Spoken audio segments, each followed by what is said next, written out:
My fiancée spent our wedding fund on her ex. I froze the account, said nothing, and just pressed charges. 2 days later, she showed up screaming at my office with her parents behind her.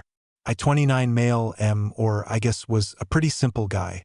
I have a decent job in data analysis, a small apartment I'm proud of, and a 5-year plan that, until last week, was perfectly on track. The centerpiece of that plan was Sophia, 28, my fiancée of 1 year, together for 4. We were saving up for our wedding next spring. We agreed to open a separate high-yield savings account for it. Since I handle our finances, I'm better with spreadsheets. She hates them. The account was opened in my name only, a fact we both explicitly agreed upon for simplicity. She would transfer her portion of the savings to my main checking account, and I would move the combined total into the wedding fund. Over the last 10 months, we'd amassed a respectable $22,000. The venue deposit was due in 3 weeks. Last Tuesday, I logged into the account to check the interest statement. My heart didn't just drop. It felt like it went into cryogenic stasis. The balance was $3,500. There wasn't a single transaction. There were 3, all made on the same day. 3 separate ACH transfers, each for a different amount, totaling $18,500. They were spaced about an hour apart, likely to avoid an automatic flag for a single large withdrawal. The recipient was listed as Dylan V. Dylan, her ex, the one she always described as a tortured artist who just never caught a break. I saw him as a manipulative leech, which was a significant point of contention early in our relationship. She swore he was out of her life for good. To make these transfers, she would have needed my login and password. I realized with a sickening lurch that she must have seen me type it on her home computer 100 times. She knew my patterns. She knew the account, and she chose to exploit that trust. My first emotion wasn't anger. It was silence. A profound, hollow silence in my head. I didn't yell. I didn't throw anything. I methodically took screenshots of the transfers. I downloaded the full bank statement. Then I made 2 phone calls. The first was to my bank. I explained that 3 large, unauthorized transfers had been made from my savings account. They asked a series of security questions, which I answered. I confirmed the security on my account hadn't been breached by an outside party, which led to the inevitable conclusion that it was done by someone with direct access to my credentials. They immediately placed a temporary hold on the account and opened a formal fraud investigation. The second call was to the non-emergency line of the local police department. I calmly explained that I needed to file a report for theft. An officer told me to come down to the station with my documentation. I sat in that sterile police station for 2 hours. I showed the officer the bank statements, our written wedding budget we'd mapped out together in a shared note, and a few text messages where Sophia and I explicitly discussed the sole purpose of that account. He was surprisingly empathetic. He took my statement, gave me a case number, and said a detective would be in touch. Then I went home. Sophia was there, humming in the kitchen, making pasta. She kissed me as I walked in. "Hey, babe, how was your day?" "Just another day," I said, my voice even. For 2 days, I said nothing.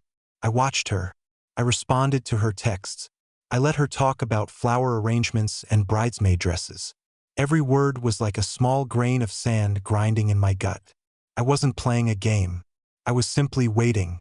I had set the pieces in motion, and I refused to give her the satisfaction of a screaming match where she could twist my anger into an excuse for her actions. The consequence needed to be clinical, official, undeniable. The explosion came sooner than I expected and at the worst possible place. This morning, I was in the middle of a quarterly presentation with my department head, Alan, and 2 senior VPs. My phone was buzzing on silent in my pocket, but I ignored it. Then my receptionist's voice came over my desk speaker, sounding flustered. "Jordan, I'm so sorry to interrupt, but your fiancée is here, and her parents. She's very insistent. She said it was a dire family medical emergency." Before I could even respond, the conference room door burst open. The lie about a medical emergency had gotten her past the front desk. And there she was, Sophia, her face blotchy and red. Behind her stood her mother, Diana, looking like a thundercloud, and her father, Ralph, wringing his hands. Jordan. Sophia's voice was a shriek. What did you do? The account is frozen. I tried to send Dylan the rest of the money for his studio lease, and it was declined. Silence in the conference room. My VPs stared. Alan looked at me, then at Sophia, his expression hardening. I stood up slowly, my own voice dangerously quiet. We can discuss this later, Sophia. I'm in a meeting. No, she screamed. You did this. You froze our wedding money. How could you be so controlling? Diana, her mother, pointed a finger at me. I always knew you were a cold one. She was helping a friend in need. It's what good people do. You would ruin your own wedding over a little bit of money. A little bit of money. $18,500. I looked past them directly at my boss. Alan, I apologize for this. It seems my ex-fiancée has mistaken my workplace for her personal stage. The word ex-fiancée hung in the air. Sophia's face went from furious to horrified. What? What did you just say? I finally turned my full attention to her. The manufactured calm I had worn for days was still there, like a suit of armor. I said, ex-fiancée, you stole $18,500 of my money and sent it to your ex-boyfriend. That isn't helping a friend. That's grand theft. And for the record, I didn't freeze the account. I reported the theft, and the bank froze it as part of their investigation. An investigation that started right after I filed a police report against you and Dylan 2 days ago. Ralph, the father, finally spoke, his voice weak. A police report, son? Isn't that a bit much? It's a family matter. When it involves my life savings and a felony, it stops being a family matter and becomes a legal one, I said, my tone flat. Now, all 3 of you need to leave before I have security escort you out. As they were herded out by building security, who Alan had quietly called, Sophia had one last thing to scream down the hallway. You'll regret this, Jordan. You can't just press charges on your fiancé. You're the thief. You stole our future. I just stood there. I took a deep breath, looked at Alan and said, I am so sorry. I promise this will be handled. He just nodded, a strange look of respect in his eyes. Take the rest of the day, Jordan. Go get your head straight. So here I am, sitting in my silent apartment, which now feels tainted. Is it wrong that their meltdown didn't make me feel guilty, but just vindicated? The last few weeks have been a masterclass in manipulation and fallout. Thanks for the comments on my original post. They helped me keep my spine straight. I hired a lawyer the day after the office incident. A sharp, no-nonsense woman who has been worth every penny. Work has been fine. Alan has been surprisingly supportive, and the incident has been quietly forgotten, treated as the unfortunate private matter it is. My job is safe. The Sophia and Company circus, however, has been in full swing. The detective assigned to my case formally questioned Sophia and Dylan. This is when the reality started to sink in for them, and their tactics shifted. First came the smear campaign. Diana and Sophia told our mutual friends and distant family a wild story about how I was financially abusive, that the money was jointly owned, and that I was holding it over her head. They painted Sophia's theft as an act of desperation to escape my control. It didn't stick. Most people who know me saw through it immediately. When that failed, Sophia tried a more direct approach. A late-night text. Jordan, we need to talk. I haven't been feeling well. I missed my period. I think I might be pregnant. My blood ran cold for about 5 seconds. Then my lawyer's advice kicked in. This was a classic, desperate ploy. I replied, if that turns out to be true, a court-ordered paternity test will be required after the child is born. This does not change the criminal proceedings for theft. Radio silence for 24 hours. The pregnancy has, miraculously, not been mentioned since. The grand finale of this phase was a certified letter from a lawyer they hired. It was a formal offer to make this all go away. The offer: I would immediately contact the DA's office and withdraw my complaint. In return, Sophia would graciously agree to a payment plan to return the money. The plan, $100 a month. At that rate, it would take over 15 years to pay back the principal, interest-free. The letter called it a good faith gesture to resolve this unfortunate family dispute. They were delusional. They genuinely believed they held the cards. My lawyer and I drafted a very short response. It stated that we rejected their offer and intended to cooperate fully with the district attorney's prosecution. Furthermore, we put them on notice that we would be filing a civil suit to recoup all stolen funds and associated legal fees after the conclusion of the criminal case. Last weekend, I found the wedding gift I bought for her. A beautiful minimalist watch engraved on the back, "Our forever May 18th, 25. It was a relic from a life that was now an illusion. I sold it at a pawn shop. It wasn't about the money. It was about severing the last physical tie. The weight of it leaving my possession was a relief I can't fully describe. The wheels of justice grind slowly, but they do grind. The criminal case is now closed. The last few months were a slow burn of legal maneuvering. Sophia and Dylan were formally charged. Their lawyer tried to get the case dismissed, but the evidence was overwhelming. The bank records, my testimony, Sophia's confession at my office, and the piece de resistance, Dylan's public Instagram account. He had used our wedding money to launch a bespoke denim jacket company, flaunting pictures of expensive equipment and materials. My detective loved that part. Faced with an ironclad case, their lawyer advised them to take a plea deal. The criminal consequences. Sophia pleaded guilty to a felony charge of theft. She avoided jail, but that's where her luck ended.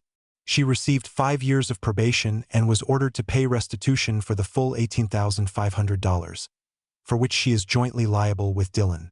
A felony conviction has made her functionally unemployable in her field. Dylan, the artist, got hit harder. The investigation uncovered a prior conviction for fraud. He was sentenced to 6 months in county jail for receiving stolen property and is also on the hook for the restitution. His denim company vanished before it began. The day the plea was entered, I felt nothing. No joy, no triumph, just the quiet finality of a chapter closing. My lawyer filed our civil suit the next day.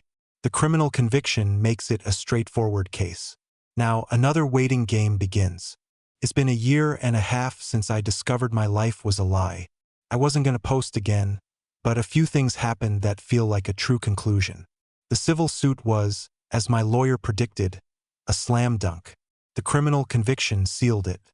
The judge awarded me a judgment for the full $18,500, plus my attorney's fees against both Sophia and Dylan. But as anyone who's been through this knows, winning a judgment and collecting the money are two entirely different universes. Dylan got out of jail and disappeared, likely to another state. We'll probably never see a dime from him. Sophia, with a felony record, was working as a waitress. Her wages were garnished, but after taxes and her own living expenses, I was receiving about $70 a month. A grim, pathetic reminder of the whole affair. This is where the real consequences, the ones born from character, not a gavel, kicked in for her family. Sophia's probation terms were strict. She had to maintain employment and, most importantly, she could not miss a single restitution payment. A few months in, she lost her waitressing job. Unemployed and with a payment due, she was facing a probation violation which could mean jail time. And this is when her parents, Diana and Ralph, made their final, ruinous choice. Instead of letting their daughter face the consequences of her actions, they stepped in. They started paying her court-ordered restitution to keep her out of jail. They paid her rent. They paid for her car. They paid her legal fees from the civil suit. I learned from a mutual acquaintance that they drained their retirement savings first. When that was gone, they took out a second mortgage on their proud suburban home. They weren't legally obligated to pay me a cent, but their pathological need to protect their daughter from the world they'd raised her to feel entitled to force them to set their own lives on fire to keep her warm. The final interaction happened about a month ago. An unknown number. I almost didn't answer. It was Ralph, Sophia's father. He sounded exhausted. "I hope you're happy, Jordan," he said, his voice raspy. "We had to sell the house. We're moving into a small rental. You've ruined us." The old me, the man who existed 18 months ago, would have felt a stab of guilt. But that man was gone. "I didn't do anything, Ralph," I said, my voice calm and clear. I saved for a wedding. Sophia stole that money. When she was caught, you and Diana helped her make excuses instead of helping her take responsibility. Every single bill you've paid and every asset you've sold is the direct result of your own choices. You weren't ruined by me. You were ruined by your refusal to let your daughter face the consequences of her own crime. He was silent for a long time. Then a quiet click. He hung up. The monthly restitution payments now arrive on time, for a slightly larger amount. They come from her parents' new, much less impressive address. I don't need the money anymore. I've rebuilt my savings. I moved to a new apartment in a different part of town. The money goes into a separate account. Maybe one day I'll donate it to a victims' relief fund. Life is quiet now. I'm not dating. I'm not sure when I'll be ready to trust someone that way again. But I'm not miserable. I've reconnected with old friends. I'm traveling more. The scar is there, but it no longer hurts to the touch. I learned that my methodical nature isn't coldness. It's clarity. And I faced the ugliest betrayal imaginable not with screams, but with silence and paperwork. I walked away from the wreckage with my integrity and my future intact. They are trapped in a prison of their own making, bound by a toxic sense of entitlement that has cost them everything. And in the end, that is a form of justice more profound than any court could ever deliver.